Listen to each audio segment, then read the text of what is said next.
Well, welcome to the Storied Outdoors. I'm so glad to be recording this episode today. My name is Brad Hill. I'm joined by my good friend and co-host Brian Gill. We are excited to be launching season 4. Can't believe it's already season 4. A lot to come, but then there's some stories to be told today, and we have two special guests, good friends today. Previous guest on the podcast, Dr. Hugh Cheek, who graciously and courageously shared his story with us, his story of suffering and his story of life with us. We're so grateful. Our special guest and then a newcomer to the Storied Outdoors as a guest has been a huge encouragement to me in this venture on the podcast. And one of my dearest friends is pastor of Temple Bible Church in Temple, Texas, Chase Bowers. Thanks so much for carving out some time to join us, fellas. Yeah, thanks for having us, man. It's a blessing. It's awesome to be back on with you guys. Thanks. Yeah, man. It's good to see your faces too, man. We talk on the phone or we text, and so it's wonderful to be able to see you guys on Zoom. Both Hugh and Chase joined Bryan and me along with a couple of other fishermen in a trip to North Georgia in the fall of 2021. Just a time to go fishing, spend some time in rich fellowship and adventure. And so we're recording today. It's February 2nd. This episode will release on the 7th. So as you're listening to this, if you download it on that Monday, the 7th, we want to honor Black History Month with the words of Martin Luther King to sort of kick us off. He was quoted saying, I love this, "The major problem of life is learning how to handle the costly interruptions, the door that slams shut, the plan that got sidetracked, the marriage that failed, or that lovely poem that didn't get written because someone knocked on the door." Figured those words were apropos for our conversation today. Yeah, and there's a lot of that quote that could be applicable for the fishing trip that we went on. This fishing trip to North Georgia was, man, I tell you, whenever we say we had high hopes for this trip, that is an understatement. We've got the four of us. We've got two other buddies of mine from Scottsboro that, Ben is one of them, and Chad. Ben is, we've talked about him a lot on this podcast. But man, getting everybody there, we had a cabin that was set right on the Toccoa River, picturesque, beautiful little spot right there, flat land, right beside the river. We had the fire pit, we got all this stuff, and and we were just primed for this fantastic fishing trip that we were going to have. And Brad, we may have oversold it a little bit. I felt like we oversold. We had some things against us, man. Again, we battled weather, a lot of rain. How much rain had they got? Rain. Yeah, several, several. They got big, 4 inches less than Noah. Yeah, that's about the truth. I think it was literally a couple of waves of 6 to 8 inches a couple of times within a month. It's just so much water coming through this the Toccoa, and Toccoa is connected to the dam, and so they're having to dump some water, and so they were generating, and just to keep the thing at a safe level. For folks who don't, a lot of people don't understand that whole process. So you have a lake that's, a river that's dammed up and that provides this huge lake. But when water levels get really high, to relieve pressure, right, they generate and they pull water off of that lake, which goes into the river downstream, which causes those water levels to be really high. And the water, it was really fast. You could look out when we got to the cabin, you could look out and go, that's moving. It's moving fast. Well, and another thing that was going against us was that one of the generators was down it was being repaired at the dam. And so they were taking water from the surface level, and instead of it being from the very frigid 40-degree at the bottom of the lake. And I don't know. Some. Yeah. And so it was warm water. It was a perfect recipe for bad trout fishing. You don't want warm, fast water when you're trying to catch a trout. You want cold and, manageable water. So but hey, we didn't know that. We planned this thing what, 5 months in advance, something like that. Yeah. You know, Looking forward to it. I had it marked on the calendar, man. I was so excited. yeah, we even talked about it at the intro of season 3. You know, in the episode Copperheads, Coyotes, and Catfish. Yeah, Yep. we were just so excited about this one. But you know, what do? You know, you just got to keep moving forward. And you know, we got there, and you know, we could tell the water was really high, but we weren't fishing the next day either. So we had hope. You know, so that first day we get there was a Thursday night. Friday, you know, we go to this place in North Georgia. Ben, this is a place Ben knew of, right? Ben was Yeah. familiar with this. Yeah, he had fished this before. And so, and I don't know which section we were on, but it's called the Noontutla. And man, let me tell you, what a beautiful creek. And just being able to access that from these different points along the way, it was an amazing find. I mean, you know, it's not a very big creek. No, it's defined as a small mountain stream, and it's situated in the Chattahoochee-Oconee National Forest in North Georgia. And it flows, it says northwest, approximately 11 miles. So it wasn't really long. We didn't see a ton of that river, but it does end up joining the Toccoa River. I love this. It says the Cherokee language Noontutla means land of the shining water. How about that? I like that. Yeah.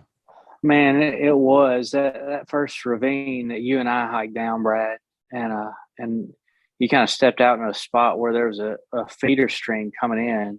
Yeah. And these giant trees and the sunlight just beamed busting through, and it was shining. I mean, it's just beautiful. Yeah, true to its name, it seemed like, because, you know, even when we drove in, there's no cell phone signal, you know, and it was like you drove into another world when we pulled in there. And when we got down, when you and I got down, you know, down deep into that hole, like time just seemed to felt like it even slowed down, because we were in this place that felt out of time because the trees were like huge.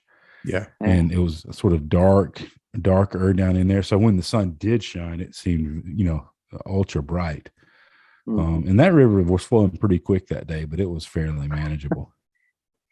I mean, fairly. We step in and you're casting into that feeder stream right where it hit, and you know, it's 48 degrees. I had on waders. It's not really cold, and I looked back up at you and stepped off one wrong spot, and I'm rolling downstream, and I'm cold. The water's cold, and so I was really refreshed quite quickly. But you know what? Got up on the bank, dumped the waders, and got back in, and it was a blast. I mean, it was beautiful, and it was a great time. That's pretty exhilarating. I've been there. Yeah. Oh yeah. Exhilarating it was. Yeah.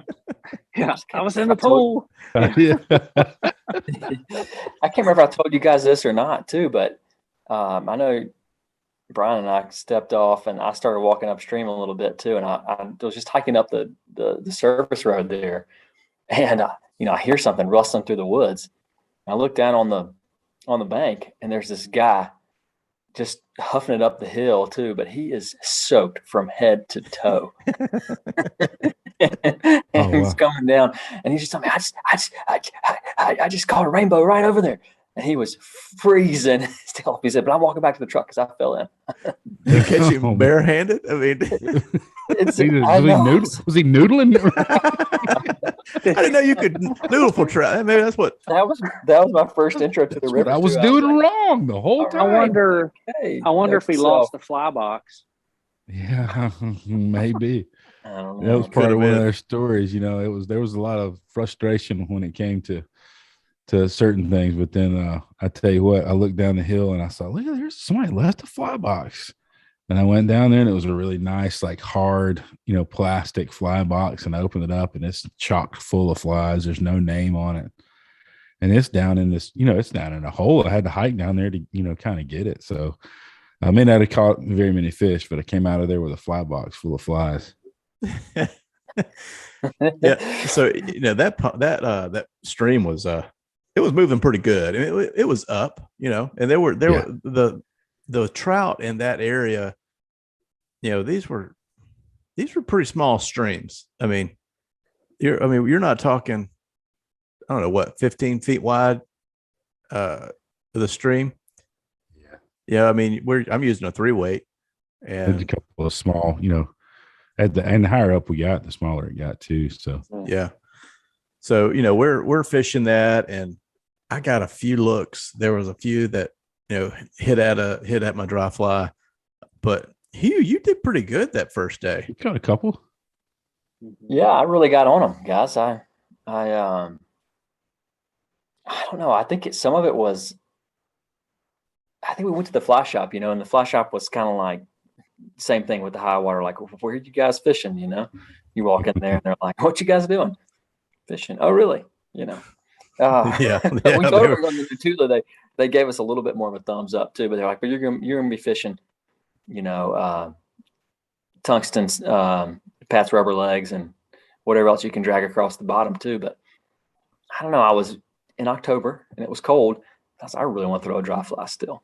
Yeah. So I put on the tiniest little yellow stimulator I could get. It was probably about an 16 or 18. So it wasn't super small, and literally some of the first little pocket water next to the seam, threw it in there and bam, beautiful wild rainbow to the hand.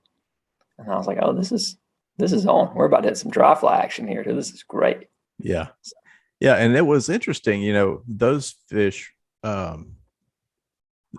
they were not hitting in the bubbly run, really. It was kind of that pocket water that was really slow, maybe a little eddy every now and then, but they weren't really like in the bubbly run trying to catch some bait coming through there. If you could get it on that outside or the inside, where it was a little bit slower, well, they seemed to like that a little better. I mean, I think that especially with that high, fast water, they were just getting off anywhere where they could get a little break too and just catch whatever was coming by. Yep. I had a guy tell me one time, especially on small water like that too, that he said, I'm not really sure it really matters as much what you're throwing as more as you're confident in how you're presenting it there. And that kind of stuck with me. So I was like, I've always been a huge fan of throwing a little dry dropper. And if I'm confident in a little pattern, I think if you just present it in the right spot there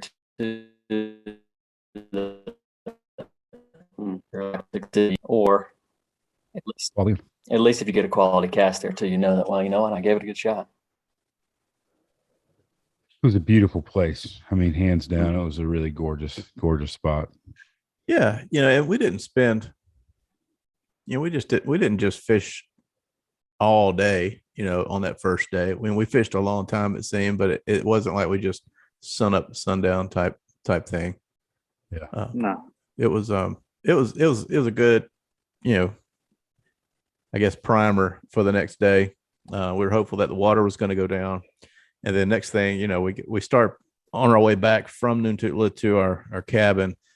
We started seeing the Toccoa. There's a couple of places where we go over the Toccoa, and the water was down. The color was looking better. And we're starting to think, man, we might could fish this thing. But got a call from the guides, and that was not the plan, not in the cards. And so what they had decided was that we were going to go on Notley Lake and try to catch some stripers. And yeah. Once we got that news, I texted my boy Chase, and autocorrect didn't do me any favors. Added an extra P in there. Added an extra P in there, and I sent to Chase that we were going to go after some strippers. And so he shows that to his wife. Like, what kind of fishing trip are we going on? I didn't think these outdoor guys. I didn't think the Storied Outdoors was that kind of trip. She said, I thought Redbeard was a good example for my boys. Oh man! So we had to backtrack on that one. So we get out there, and this fog is dense, and my goodness, it was creepy. It was creepy. It was so foggy.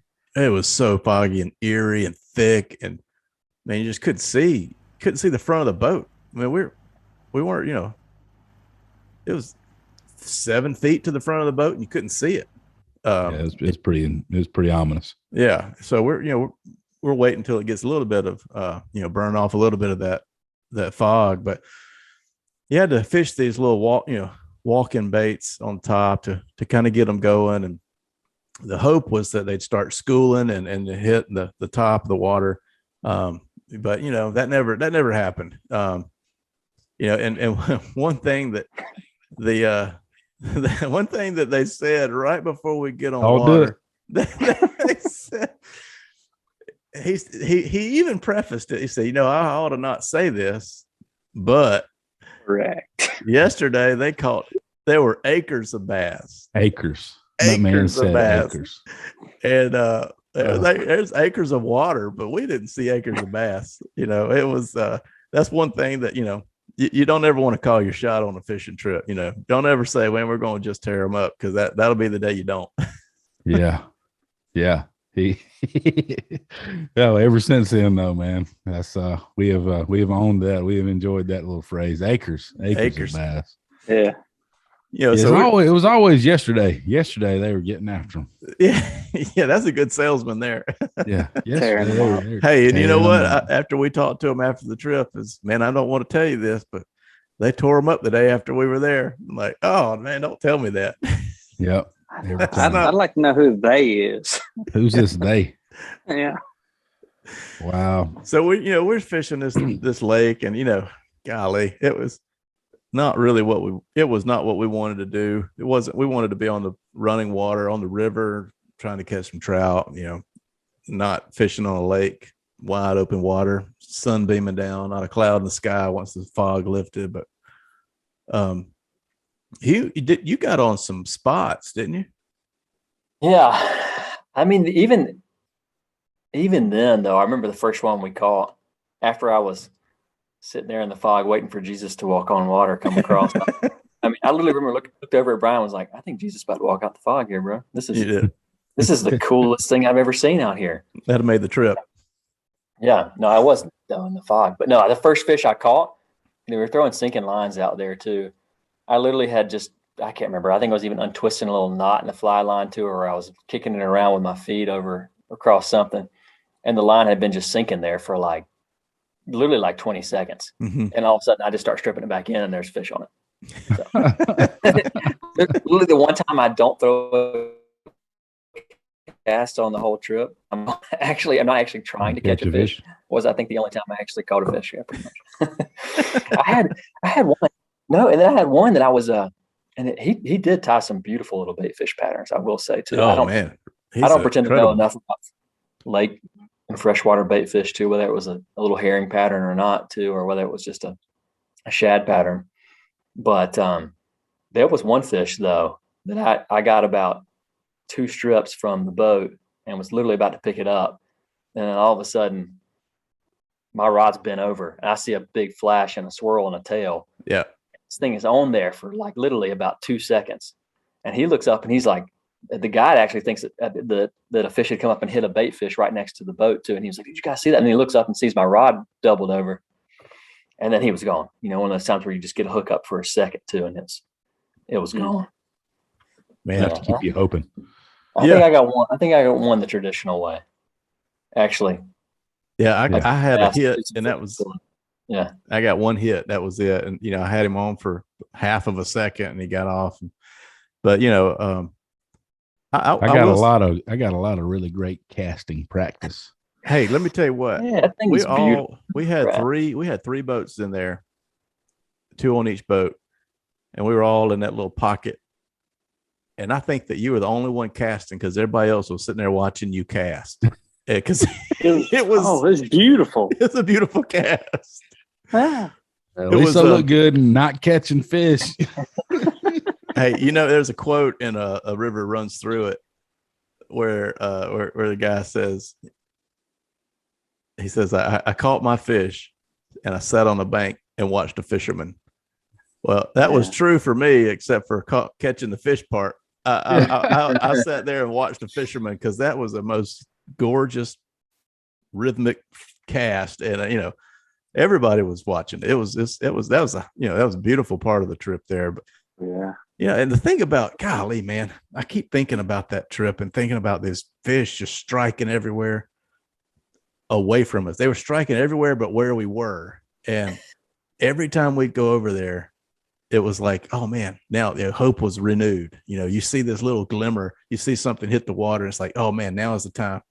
And you go over there and, didn't have any luck. And you get down and then, oh man, they're starting to strike somewhere over crossing this other slough. And you go over there and no, they don't catch you there. But that's the life of a fisherman.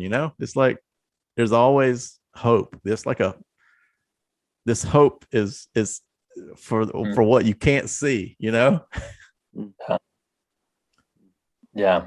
I was thinking about that, about the fish that we got a flash of and a nice tug. And then the day before on the Noon-Tootla, you know how it is too. The same thing with fishing.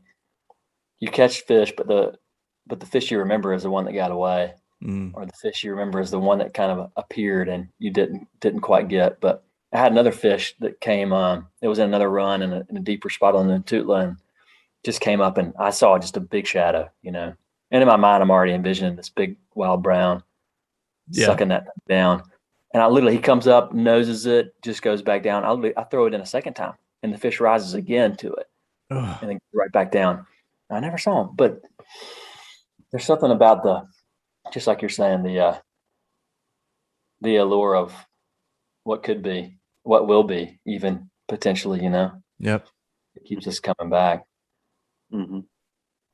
Like I was sharing before, before we started recording, I think one of the big lessons for me was just because you hire a guide it's not a guarantee. Right. I mean, it's just not. I mean, the guys that we were with, I think they probably genuinely made a decision they thought was a good decision because they are running a business, but they made some other decisions that we won't really talk about that as much, but we could have caught fish and it would have been fine. And we would have been like, man, we had a big time catching stripers, on a fly rod, it's like Monday morning quarterback, Right. Golly, man, you should have, if anybody watched the NFL playoffs, why didn't they squib kick? They should have hit the squib kick instead of kicking it deep. They left Patrick Mahomes 13 seconds and he comes back and wins. But it's easy to say after the fact. So I think just reminding myself of just because you get a guy doesn't mean you're guaranteed to go catch fish because the weather is not, it's not. That was a huge lesson for me. It's funny how that works because I've had some great guide experiences and some not so great ones, and then I've been out by myself and had some rough experiences, and then you and I probably, golly, 10 years ago at just two little tanks at a camp in East Texas over at Piney Woods. We tore the fish up, and right. You're fishing with a fly rod, and I'm fishing with a weightless worm, and it's like they were all over, and that is the way it goes. It's such a random thing, and man, being out with your guys on the water, it is a special time, and then times after are special. Yeah. And one thing that I've been on a lot of guided trips, and the catching a fish is the ultimate goal, right? I mean, that's kind of why you pay the money to do it. But if you're a guide, there's two things that I think you need to do more than anything else. It's be kind and be patient.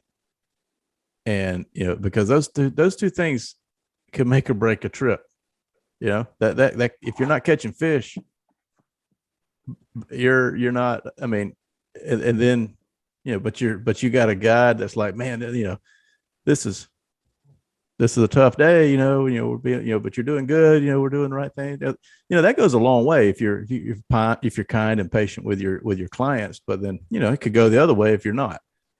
So if you're a guide and you're listening, be kind, be patient. These guys are paying money to be there. And that's kind of, those are two things that could go a long, long way. Yeah, that sign in Walmart that says customer service is our number one priority sure seems to have helped their business a whole lot over the years. Yeah. Yeah. Oh man. We're one of the things that was, for me, made the trip better was, Hugh and I, we were in a boat together.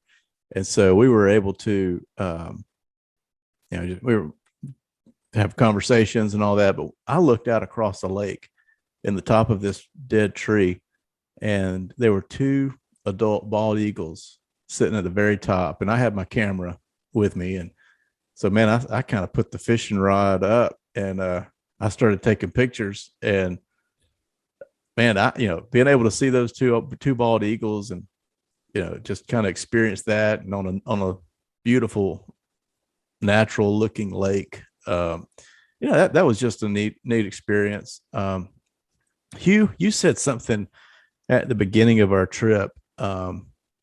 At the beginning, we were in a boat, and man, you just had this grin on your face, and you had woken up that morning with just the sweetest vision or dream or something of your daughter that you had that you were just talking about how was she sliding off the couch or something, or just a memory of it. You remember that? Yeah, I do. I mean, I remember the event, and I remember the dream too. It was like,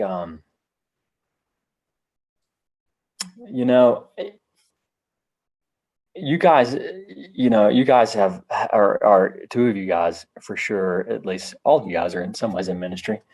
And, but when you're talking about dreams versus,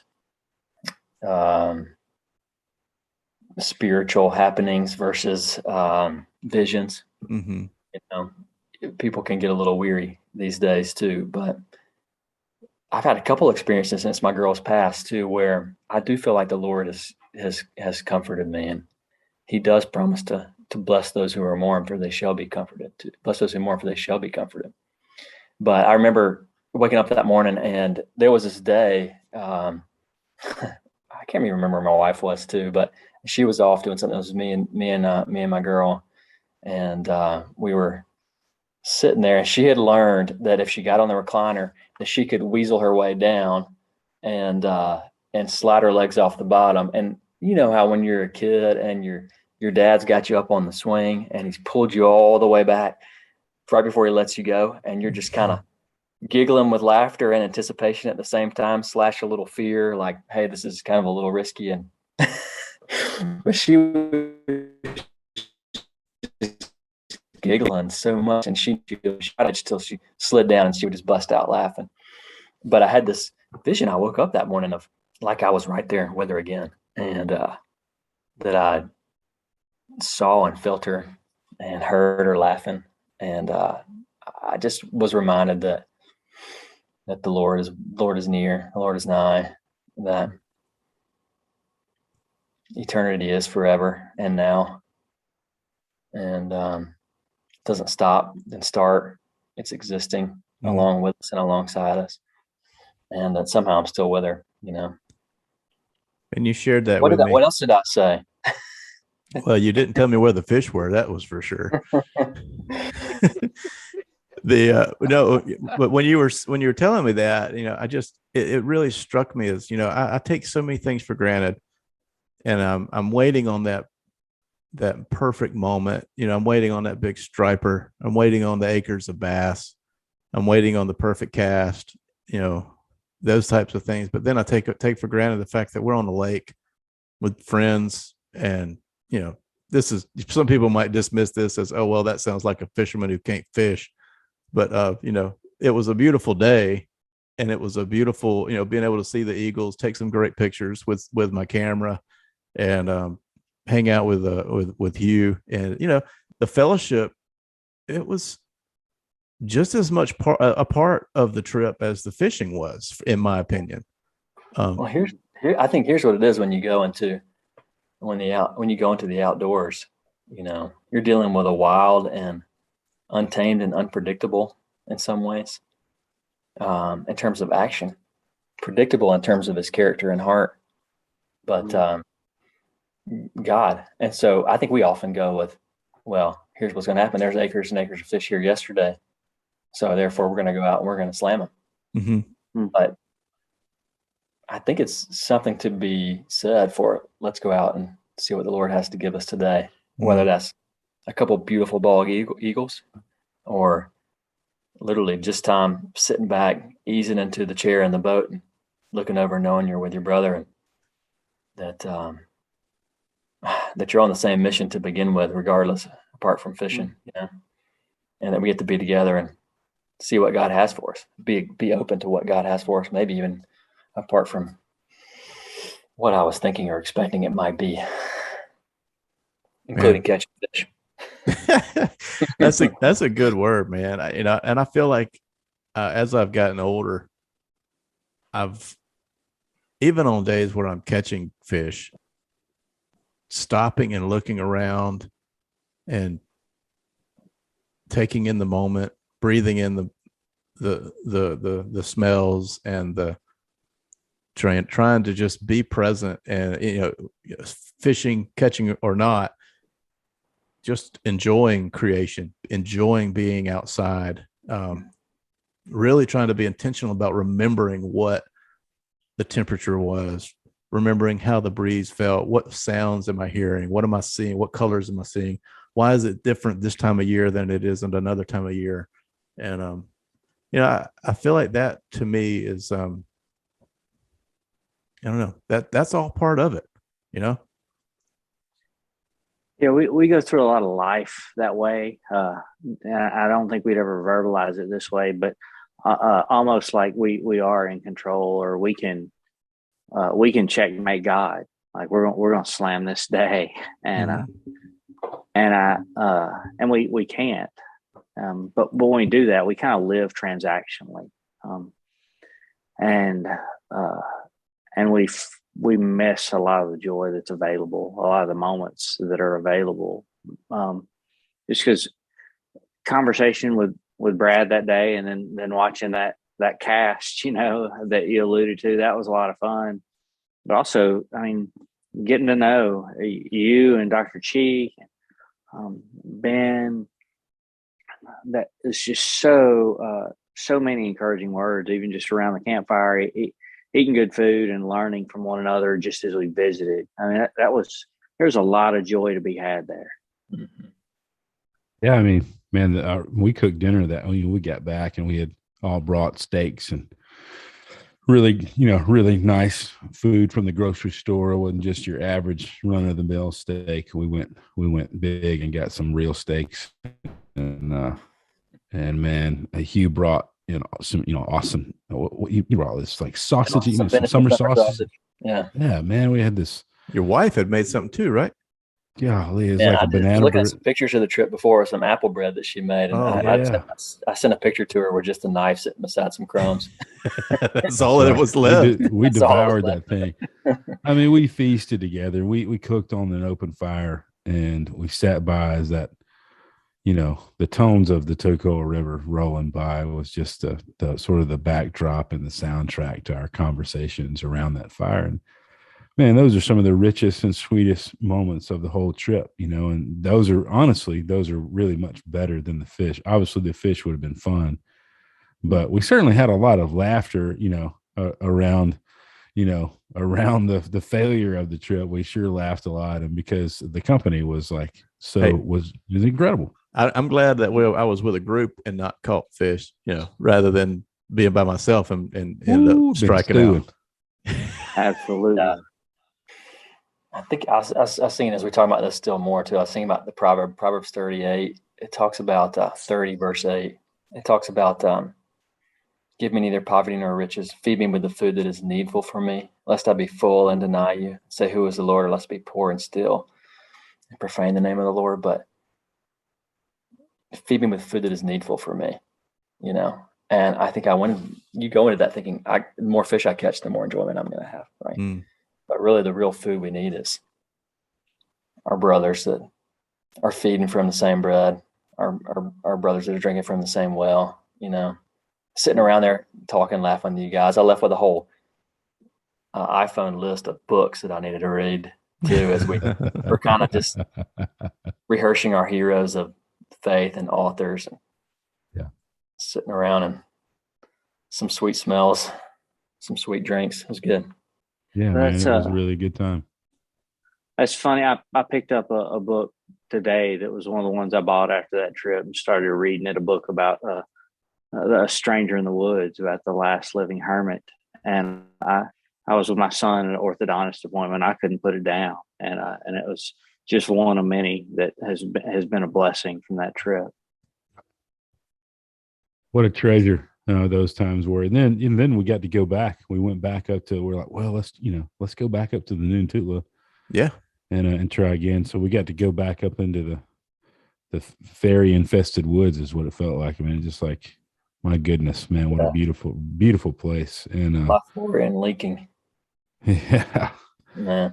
Yeah. And the water was down too. And so it Mhm. was more manageable. I guess more fishable. I went with Hugh. I went upriver this time instead of going downriver, and I tied on the smallest little parachute or whatever I could find, a little caddis or something that I could. That was, like you said, a 16 or 18, and no dropper. And man, I didn't even have any leader out. I mean, it was any line. It was just the leader basically at the end of my 3-weight. Just letting it dangle in those little small pockets. And I don't know, I must have gotten 12 hits, 12, 15 hits. And I think I put 6 in the net that day. And, they were all real small, but they were wild. And, man, they were so much fun. Those little guys are so angry, like little hummingbirds, man. They're just knocking the crap out of it. it was a beautiful place. I was, again, we're looking at, I think, going back up there, later this year, and camping out and just spending the whole time over there, because there's, that Forest Service Road was really nice, and it was covered with all those kind of first come first serve, primitive pull up parking. And so, man, that would be an absolute blast to get up there, unplug, because you're not going to get cell phone signal in there, so you're going to be legit off grid. Set up the grill, set up the tents and hammocks, and man, just fish dusk till dawn when it gets dark. Man, I'm looking forward to that. So, yeah, that was really, all in all, man. I made some new friends and got to, because Chase, we talk on the phone a good bit, but man, I rarely get to see you, and so that fellowship was rich and good. It really, there's something about being together in person, have a conversation face to face, not just like on the phone. You can hear the tone, and we were talking, I think, yesterday morning, and can hear from a brother, I love you, but seeing it and seeing the expressions on one another's face. And then I'd heard Dr. Cheek in the previous season of Storied Outdoors, but to get to meet him, to get to visit, to put a name with the face of Bryan, who had heard about it, and then to meet Ben, the gear junkie, and to, I mean, Ben just knows a little bit about so many things, and he does. I think he's a Renaissance man. Renaissance man, yeah. And it was just such an encouraging time to talk about the Lord, to talk about life, talk about history, books, all those things was a blessing. Yeah, I echo that, Chase, and getting to meet you, Brad. He's talked to me so much about you, and getting to hang out with my buddy Ben and Chad. I'd fished with those guys before up in Townsend, Tennessee, and I think it's Little River up there, and but and Ben and I, we fished a lot together other places, but then didn't get to hang out with Hugh. We got to talk about birding and photography, and Hugh is ornithologist. We covered some ground. Yeah. Conversational ground was we covered a lot. Yeah. Well, beautiful, man. I was wondering who the we was. We're going back camping. Does that mean we? Who's in the we? Hey, man, your open invitation. Yeah, we get you. I'll give you those dates, man. Is that a silly ploy? Yeah, all right. No. Self-invite. All right. No, that's not. You're on the list. All right, you're in there. You're in there, man. I tell you what, man, I can't believe we're, again, we started out. I can't believe we're we're finished with season 3 and starting season 4. And looking back on season 3 of this podcast and all these conversations, man, I'm blown away. Like I shared earlier, I'm blown away at who says, "Sure, I'd love to come on your podcast." Like you, Bryan, you reached out to Charles Martin, and Yeah. I didn't know who Charles Martin was, but man, I really enjoyed getting to know him, and all of a sudden have to read his books, Man, and one of the guys that the whole reason we started this thing, was Andrew Peterson at Hutchmoot. Yeah. Being inspired by his writing and his ministry and his music, and just to be able to have him on the podcast was really one of our top bucket list guys. Because he's our people. He's the kind of guy that we're talking about here. We're trying to get these stories. We're trying to build this community of like-minded people, and he's one of those guys that we feel like was a pillar of why we started this thing. Yeah, I know Chase. I know Chase's schedule. He's going to have to go in a little bit. But Chase, I'd love to hear if you have anything from this past season that you'd like to interject.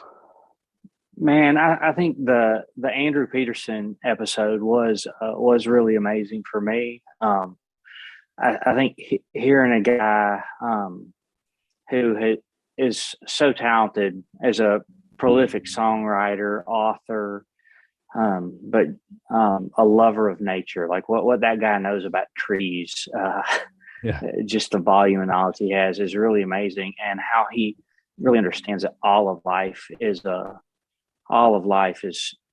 the glory of God. I mean, that was really amazing. And I'm sorry, I'm gonna have to back to Nick nurse, and it's about to start freezing here in Texas, so we're gonna get her to the hospital before the roads freeze up, because we don't know how to drive on ice down here. That's an adventure, man. Yeah, that sounds like the next adventure indeed.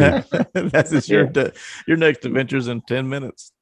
Yeah, God bless you guys, and hopefully Chase. we won't see acres of bass on the way to the hospital. Yeah, maybe not.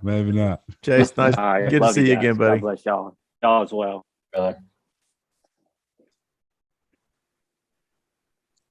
Hugh, is there was there an episode in this season that you felt like was one of your favorites? Man, I loved hearing you guys discuss your time on the Tallapoosa.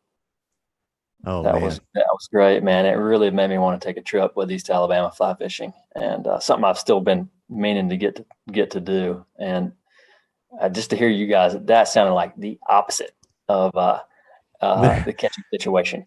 That wasn't a fishing situation. That was a catching situation.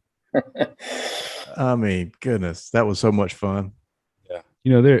We fished. I think we talked about this in the episode, but that day, when I'd never been over there on that river before, heard about that river, but never, been on it, and certainly not fished it. But we started pretty early in the morning and fished all day, till 3:30, 4 in the afternoon. Yeah. And what do we see? All that 4 people all day on an absolutely staggeringly beautiful Saturday. Yep. In the summer, 4 people on a mild day in the summer. It wasn't scorching. It was a nice day. And I think one guy had a fishing pole and they weren't even fishing. So, you're talking about a section of river that we fished that was just no pressure on these fish at all. And incredible. Yeah, incredible. Yeah, that's beautiful. Man, I loved I finished Adorn in the Dark actually 2 days ago too. Nice. Oh yeah. I haven't read The God of the Garden, but man, it was an inspiration just in my day-to-day work to go and make something beautiful and to, like I was saying earlier, be ready to receive what the Lord has for you too. So I was super encouraged. Actually, I was driving back from after Game 6 of the World Series in Atlanta. It was like 3 a.m. And I was driving down the road. There was nobody on the interstate on I-20. And there was this beautiful kind of fog right over the grass on the side of the interstate. And I was sitting there just listening to Andrew Peterson. And I was like, okay, I think I'm going right now. We're going up to heaven. This is good. And I love that. And I love Charles Martin too, man. My wife is my wife and I are both looking forward to his the release of his third book in the trilogy from the Letter Keeper. Mm. Is the second one, I believe. I think that he wrote too, but one of my favorite books of all time about the heart is one of the books that he wrote too. I've read. Oh my gosh, I'm blanking on it right this second. It's horrible. But I love his work, man. And I was inspired by his it's not Chasing Fireflies. Oh my gosh, I'm beating myself up here, missing the title of this. When Crickets Cry. When Crickets Cry. Yeah, that's right. Yeah. Got it, man. Love that book. It was a great story. Great story. And anyways, but yeah, I was inspired by the way he honored his bride in the podcast and honored his wife and really highlighted a battle for marriage, and that was just sweet, man. I was inspired, encouraged. So good. You just grow to see through you guys' work. You grow to see just such a how deep really is the Father's love, but how deep is that shown through his community too. How deep and how beautiful and how meaningful and impactful some of these stories are, but also the work that some of these artists and people and outdoorsmen are doing, Yeah. Amazing. Man, I one of the things that we've tried to do a little bit more of is what we're doing right now is more conversations. And Brad and I, we were able to talk about the Tallapoosa trip. We were able to talk about the Ironman that Brad went on, and I loved having that story and Brad being able to tell his perspective, me being able to tell my perspective of the Ironman, and just kind of it was almost as if we were sitting around a campfire and just rehashing this to a group of guys, or it just seems like I love doing these just recap type episodes because I think that people kind of get to see our heart a little bit, and get to see, kind of a glimpse into some of the experiences that we've had together. It was certainly difficult to not sort of fanboy out with Andrew Peterson. I know. Had to hold it together, man. But he was such a treasure to be able to ask him some questions and to visit with him. I mean, and man, he was in Oxford, England too. That was the other thing. Like he was on this trip with his bride, and he took time out of his schedule and his vacation and to chat with us. So very gracious of him. I tell you, the surprise episode was Emily. For me, hearing from Emily and getting to know Emily as an artist and her work and how she grew into that, and then now what she's doing, like exclusively painting fish, and that was a fun story to hear. I so talented too. Good gracious, yeah, goodness, she's so talented and with different types of medium too. So I loved having her, and knowing her personally, and knowing her husband there at our church, and just that kind of goes into I guess the whole premise of what we're trying to do is to tell those untold stories. It doesn't always have to be Andrew Peterson and Charles Martin. There are people that are in your Sunday school class that have just as riveting stories that just you may not have ever heard. They've never had the opportunity to share them before. Yeah, it's just taking the time to look for those stories. And that's what, for me, has been a lot of fun on this podcast is looking around at the people that I know. And fortunately, I get to serve at a church. So I have kind of a big pool of people that I can look at and go, I know their story. Like, one of the earlier seasons, Bart Valley. Mm-hmm. I knew Bart was in the Coast Guard, and I remember his time, during Hurricane Harvey, and the guy was a part of rescuing 102 people off of roofs during a hurricane in a helicopter, for crying out loud. And what an incredible story. That's movie stuff, Yeah, really literally. Is. And here he is, a guy, he's a great drummer too. He played drums and helped me lead worship. And so to get to tell his story, and he was excited to be able to like share what he went through and tell that story from beginning to end for his family. So finding those kinds of stories, we got some of those coming up in this next season too. Boy, do we. Some untold stories, some people that there are some big names. I'm not going to give them away. I want to foreshadow a little bit and build some anticipation. But then there's some people that, man, they've not written any books. They've not recorded anything, but they've recorded their stories with us. And man, I'm telling you, they're really, really exciting and really cool and really fascinating. I learned a lot. Yeah. Even talking to them, hearing them explain, some of the things that they went through. So man, there's some fun to be had on this podcast coming up on season 4. Maybe top to bottom, one of the best overall seasons yet. I'll say this, we are all but finished with the interview portion of season 4, and that's huge for us. We're already scheduling things for season 5. Yeah. Who knew, Brett, did you think we'd have 5 seasons? No, man. I didn't know what this thing was going to be. I was skeptical about one, man. I know. I didn't know if I had enough to say for one season. We're sitting on season 5 and, we've got these, we're starting to do some of these trips and maybe that'll become a thing, get some of these, some of our listeners and people like Hugh and former guests come go fishing with us. Man, I'm encouraged by what you guys are doing. Inspiring. Yeah, I hope we get a Christmas podcast again too with the reading of your essay there, Bryan, too, and the voice of the Bob Cratchit voice we had coming out of Brad. Man, I was just chuckling the whole way we were in the car listening to that as a family, listening to Brad. Old Uncle Doc. That was great, man. That was seriously awesome, though. Well, that's the kind. Thank you so much for saying that. We had a lot of fun with that one. And every time I have hot chocolate, I think of Uncle Doc. Yeah, that's amazing. Yeah, it comes back to something we've talked about in several different episodes, and some of the upcoming episodes we've talked about, and we talked about on this trip that we went on with Chase and with Hugh and Chad and Ben and that's some of the rich conversation that we had around the fire. Oh man, I'm glad you brought that up. Thank you. We ask that question all the time, like Hugh, in your words, why do you think? Because some of the richest conversations that I can remember happened around the fire. Why is that? Like, I really want to get to the bottom of what is it about no TV, but like we always say it was caveman TV, right? Why is it around the fire that we have such good conversation?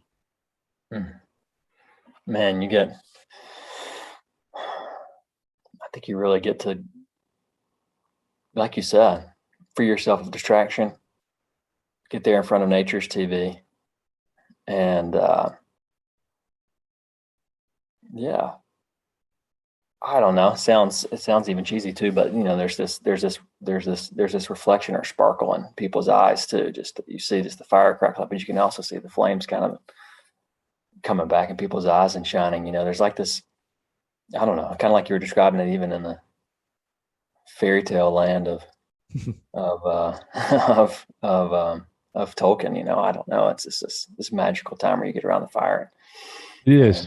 I mean, that's sort of what we've said it before, Bryan. That's sort of what this is. We don't have a fire before. Sometimes I wish, we did. Maybe we could play, the crackle of a fire. Sometimes I do that on the essays. I'll have I'll add in a little underlying crackle of a fire. I did that on the Christmas episode, and just to have that sort of background kind of noise, whether it's a river or a fire. But there is something about those sounds. There's something about that sight that really, really incites and builds a platform or an atmosphere rather for rich and good conversation, which is what we've been experiencing on this podcast, and hearing people's stories and hearing them share. And we say that all the time, man. Some of the greatest stories are the ones that are the untold stories, and those are the ones that we're trying to find that aren't the big marquee stories. Those are really fun, man. Don't get me wrong. We've got a couple of those marquee stories in this upcoming season that are names that I couldn't believe that we were able to join us, but we did, and they had wonderful things to say. Oh yeah, they were rich. I mean, they delivered.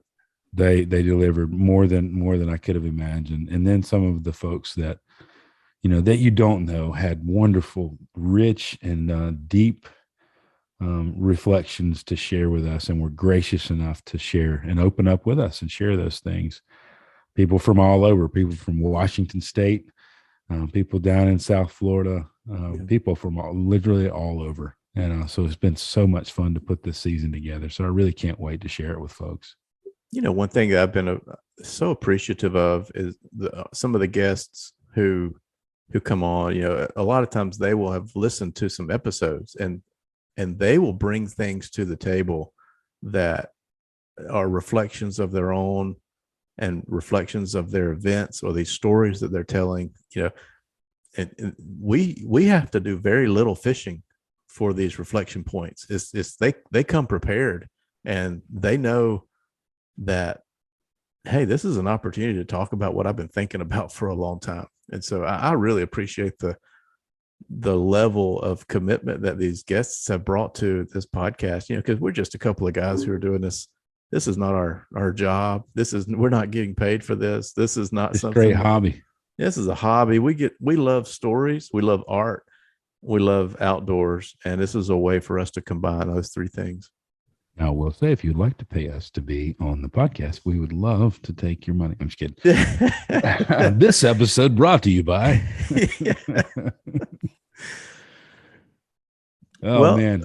Is there speaking of stuff, Bryan, we got a few things brewing, right? We do. If you're watching on the YouTube, you notice a set of matching hats that Bryan and I are wearing. That Hugh, I can tell the look of desire that he wants one of these hats.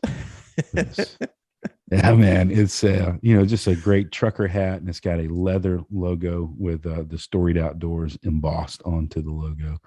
We're excited about that. And then if you need to go on YouTube, go to the YouTube channel. You can search the Storied Outdoors, and you can see this. And we're going to do this. We're going to be doing a giveaway this season, and we have a good friend from Growly Leather here in down in Mobile, actually over in Fairhope. Incredibly talented. My goodness, he's so gifted. But we have this journal he calls the Twain Traveler's Journal. And it's a leather, beautiful, stitched journal. It also has the Storied Outdoors logo embossed on it. And it's full of moleskin, the standard moleskin, really flat, sort of a flimsy moleskin journal. So you can get these, it's the standardized journal. So that's one thing I've always struggled with when you get journals. You find a good one somewhere, but you never can find a good refill for it. Yeah. So what Bryan's done is these are moleskin. So these are a standardized thing that you can get and refill it. And it's already full of journals ready for somebody to write their stories about their adventures in that. We're going to be doing a giveaway on Instagram. I get Instagram and Facebook. Yep. There are going to be a couple of other additions. It's going to be sort of a package giveaway. Yep. We got, and it's kind of a celebration in a way. Just a couple of days ago, we hit 10,000 downloads, and believe it. That was a milestone that Brad and I never thought. We had no idea. But that is a milestone, and we want to celebrate with you guys. We're going to put together a package. We're hopefully going to get a piece of art from Emily. We got this journal where we've got some flies there. We're going to throw in there. I'm going to throw in a copy of my novel. It's just going to be a neat little package that we want to celebrate. And, we've got some stickers and things like that. So, be listening, be on the lookout for that. That will be after this episode airs. So you won't miss it if you're just now hearing it. So just be on the lookout, in the next week or so. Yeah. So excited. So like and share and do all the things for them. I'm a sucker for a good giveaway. On Instagram, and I'll tag all kind of folks in a giveaway, hoping that I win. And I've been fortunate to actually win a couple. Actually wrote about that in the blog post that we had not too long ago. I won some Angler's Coffee. This is this coffee brand from out in the Pacific Northwest. Angler's Coffee, and they're roasting coffee, and everything is all fly fishing, specifically fly fishing inspired and branded and named, and it's called Angler's Coffee. And what was the name of that one that you guys called the dry dropper? The dry dropper, yes, is their version of it looks like a tea bag, but it's instant coffee. And so it's instead of the sort of powder version of instant coffee, it's a tea bag that you steep just like you would tea, but it's coffee. And I've really found it to be quite satisfying and really great riverside. Keep it in your backpack, your fishing bag. You get your MSR stove, boil some water and steep some coffee, make you some coffee riverside. It's been really great. And then I got he sent me some other blends of their coffee that I've really, really enjoyed. One was a cutthroat blend that was really great. And then my favorite so far has been, there was a Kenyan single origin coffee. I'm a coffee guy. And so it was a great one to win. They also threw in, I sent one to you, Brian. I thought it was really cool. English coffee reel covers. Yep. They're like fly reel covers. It was pretty neat. So yeah, they make really good stuff. Pretty neat. And so again, I'm a sucker for a good giveaway. And so because I've won, so somebody will actually win. This is not like some scam, but we really are trying to grow the podcast. And so, man, when you see this giveaway, you'll get a chance to win this giveaway. If you like, you share and follow our account, and there'll be an opportunity for you to win the journal and a package of things from people that are friends of the podcast. And that helps us grow, helps us get these stories out, get these untold stories out, right? Yeah. That we want to share. And the other thing that, we haven't talked a ton about that I want to plug pretty hard is the podcast website. Mm-hmm. That's www.thestoriedoutdoors.com.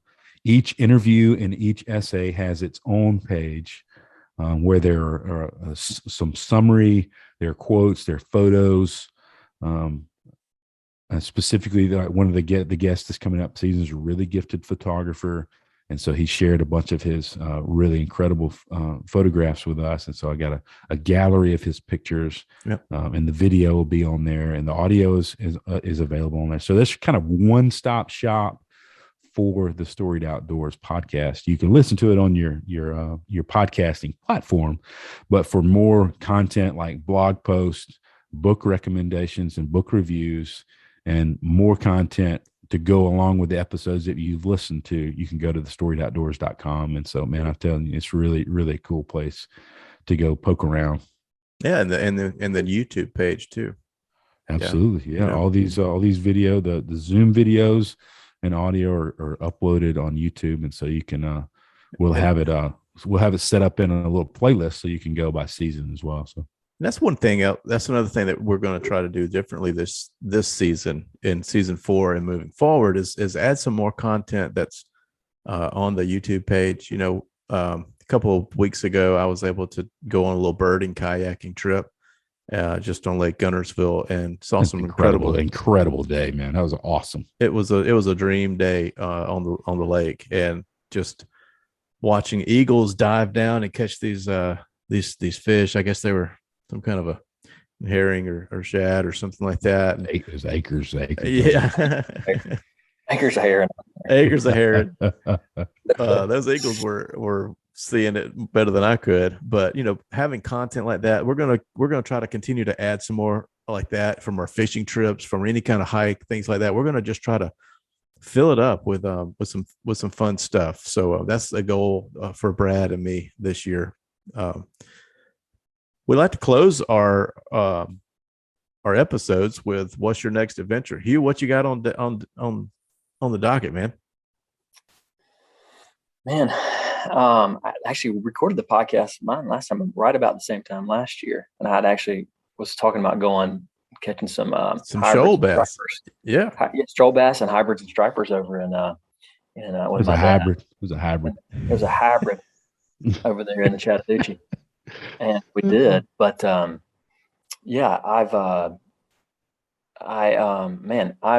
got a couple things going up this spring that I hope will be similar. I hope I can go and receive and not be expecting just to, I don't know, or maybe I'll receive what I am really expecting. I'll get what I really need from the Lord too. There you go.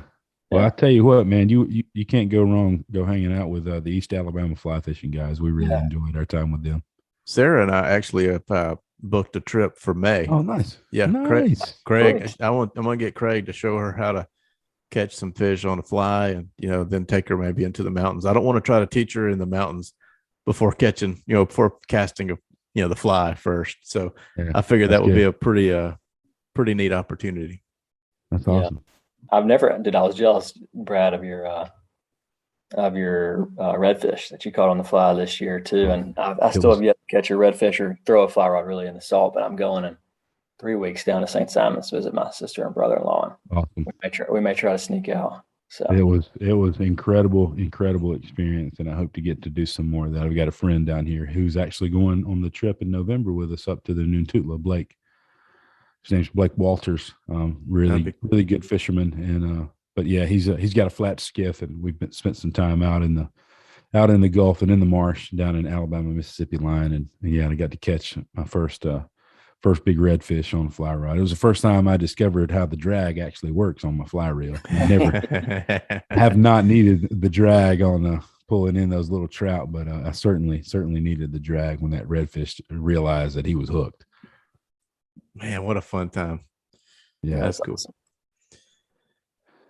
Anything on your Brian? I'm looking forward to my next adventure is going to be I'm turning 42 this year, and the end of this month, and we're going to go up to Nakalula Falls in North Alabama, and I think my son's already gone to bed. I hadn't told him yet, but we're going camping. He hasn't been we've camped in the backyard, but he hasn't gone for real camping yet. Yeah, we're going to go up there and meet you guys, and I'm going to bring my son, and so we'll see if we can have just a fun couple of days up there on the Nakalula.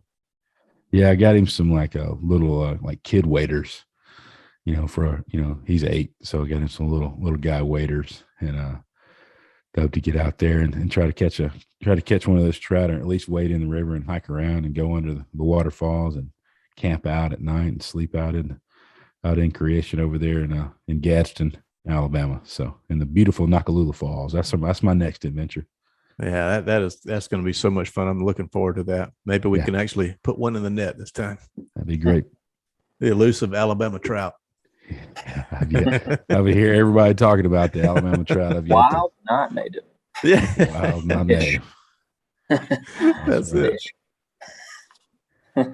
That's cool, man. This has been such a great conversation, Hugh. Thank you for joining us and recounting our trip. And I know Chase was looking forward to it. I'm so glad Chase caught up with us. Man, it's good to sit down and reflect back on even the things that didn't go the way we wanted them to go. Right. I'm thankful there's no waste in the kingdom. Mm-hmm. And even a trip like that, we're able to look back on and go, I learned lessons. I know for me, I had too high of expectations and probably got more disappointed than I should have. And so looking back, I thought moving forward, I won't allow it to get me as down as it did, because the weather is not in our control. And that was the way it came out. But boy, when I look back on it, there was a lot more to be thankful for than I realized in the moment. And looking back on those conversations, looking back and seeing the fire glint in the eyes of men that I know love the Lord and men that are walking and sharing life with me, was a rich memory. And seeing the forest around the Nuntutla was a gift. And so, man, what a great place. I can't wait to get back up there later this year. I hate I got to wait all year to get up there, but we're going to go hopefully in November and carry a caravan of fellows up there and take up all those campsites and build fires and tell stories and maybe catch some fish and camp out on the Nuntutla River in North Georgia. But we've promoted, we talked about the giveaway. I hope you take advantage of the giveaway. We hope you take advantage of the website. I'm telling you, man, it's really cool. A lot of great content, additional reading, book recommendations and book reviews and videos. And there's even some gear reviews on there where we talk about pieces of equipment that we really have found extremely helpful and beneficial to our time in the outdoors. We're not getting paid for that. It'd be cool if we were, but we're not. We really have found them to be genuinely useful in our time. So they're an honest, unbiased review when you read a gear review from us so far. So maybe one day we'll get some free stuff out of it, but we haven't yet. But there's some great content on there, and so take some time to go to the website. If you're listening on iTunes, one of the ways that you can help grow this podcast is to share it with a friend. That's really the best way. Is to Hugh, we're so thankful you were so kind to share not only your episode with the whole podcast with a group of guys you were duck hunting with. It's things like that word of mouth that helps these stories travel, and to share these conversations and stories with your friends that you think might want to listen to this or might benefit from these stories. You can also leave us a review. That's extremely beneficial when people leave us a review, and a written review, and even a star rating will do, but a written review is even better. And so what that does is that helps the podcast jump up in. When you search, it makes us appear sooner when you search things. But fortunately, right now, when you search outdoors on iTunes, we're 5 or 6 on the list of podcasts that pops up when you type in outdoors. So just making it easier to share these stories and share these conversations, which is really the goal, is for you to sit down, to be inspired, to reflect on your adventures and your stories, to write those down, to journal those things, to reflect back and learn from them and grow from them. It's really what we hope for. And imagine yourself around the fire when you listen to these things, because that's kind of where our heart is these are, I think Fireside Chats has been taken as a title, or we could have borrowed that, but it was Fireside Tales for Christmas. We could always do Fireside Tales. There you go. That's fair. Yeah, that's fair. But that's really our heart, is to imagine yourself, around the fire and being vulnerable and hearing real conversations. And as we always say, and we'll continue to pound the drum, we hope these stories encourage you and challenge you to write your own stories and share your own adventures in the storied outdoors.